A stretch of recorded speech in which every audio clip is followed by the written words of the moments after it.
तो दोस्तों जैसे कि आप लोग देख रहे हैं इस ए रूम में अभी रिकॉर्डिंग चल रहा है। जी हाँ दोस्तों, जो कि सिंगर का नाम क्या है और क्या सॉन्ग है वो अंदर जाने के बाद ही पता चलेगा दोस्तों। तो जैसे कि हम अभी गेट को ओपन करते हैं और देखते हैं दोस्तों कि कौन सा सॉन्ग रिकॉर्डिंग इधर चल रहा है।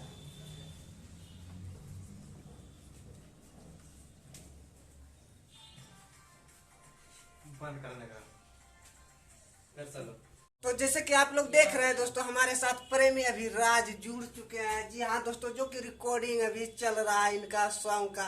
और एक बात आप लोगों को बता देना चाहता हूँ, ये जो ढोली चटना सॉन्ग था उससे भी ज्यादा मतलब बेपर्दा सॉन्ग है ये गा रहा है। तो दोस्तों आप लोग जो है पूरा एकदम गर्दा मचा के रख दीजिएगा इस सॉन्ग को भी। केला में दूगो जोना जोना देख लेना।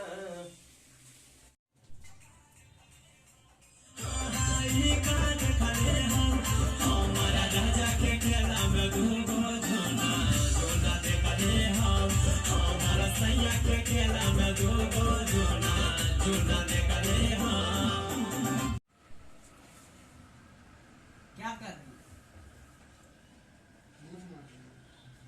हाँ, क्या कर रही है?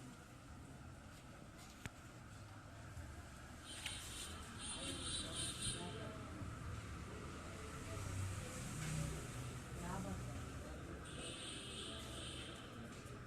हाँ? क्या बात कर रही है? हाँ? क्यों नहीं कुछ कर रही? अरे और कैसी बताओ थोड़ा। नहीं आ रहा था। और कैसा हो बताओ। अच्छा हो और सब बढ़िया ना। तुमसे थोड़ा बात करने के लिए दिन कर लिया, बात कर लिया।